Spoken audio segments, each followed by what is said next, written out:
আজকের চাঁদটা না খুব সুন্দর।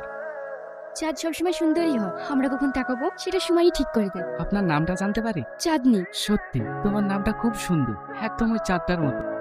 বাহ, আপনি খুব সুন্দর কথা বলেন তো। কেন? কারণ আপনার কথাগুলো শুনে খুব ভালো লাগছে, প্রতিটা কথা যেন কবিতা ছোঁয়া।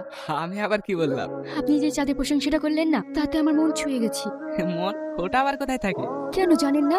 জানি না তা নয়, আজ পর্যন্ত ওটা দেখা হয়নি, কিন্তু ভেবেছি অনেকবার, পেয়েছি শুধু ব্যথা। আপনি এত সুন্দর কথা বলেন কি করে? আমি এত সুন্দর কথা বলি, এই কথাটা আজ প্রথম শুনলাম। আপনাকে যত দেখছি তত আপন মনে হচ্ছে সত্যি জন্মের চিনা। আমি সামনে বাস স্ট্যান্ডে নেমে যাব। আপনার ফোন নাম্বারটা যদি দিতেন।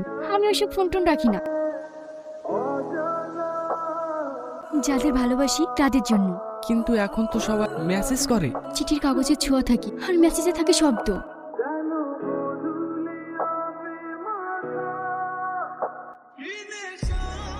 তুমি হয়তো জানো না আমি ক্যান্সারের রোগ। এই যাত্রায় হয়তো আমার জীবনের শেষ যাত্রা। আমি যাচ্ছি এক হাসপাতালে ভর্তি হতে, যেখান থেকে ফিরে আসা টিকিট কেউ দেয় না। কিন্তু তুমি আমার আজকে এই যাত্রা সুন্দর করেছো, তাই তোমার কাছে একটা অনুরোধ, যদি কখনো চাঁদের হলে একাকী লাগে, মনে করো আমি কোথাও না কোথাও তোমার পাশে আছি। ইতি, চাঁদনি।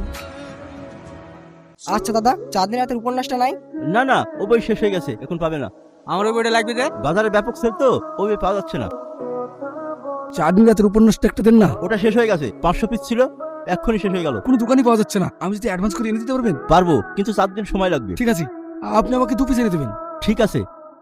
বাবু, তোকে নিয়ে আমার গর্ব হয়। তোর প্রথম লেখা বই সারা পশ্চিমবঙ্গে সেল হচ্ছে। আমার যে কি আনন্দ হচ্ছে তোকে বলে বোঝাতে পারবো না। মা, এসব কৃতিত্ব সবই চাঁদনির। চাঁদনি? হ্যাঁ, চাঁদনি দিয়ে গেল, কিন্তু কিছু নিয়ে গেল না। এটা কি? এটাই সেই চাঁদনি রাতের চিঠি। আমি প্রতিটা বই প্রকাশের আগে একটি করে চিঠি লিখে তোমাকে পাঠাই। চিঠিতে কি লিখি জানো? আমি ভালো আছি, তুমি কেমন আছো চাঁদনি?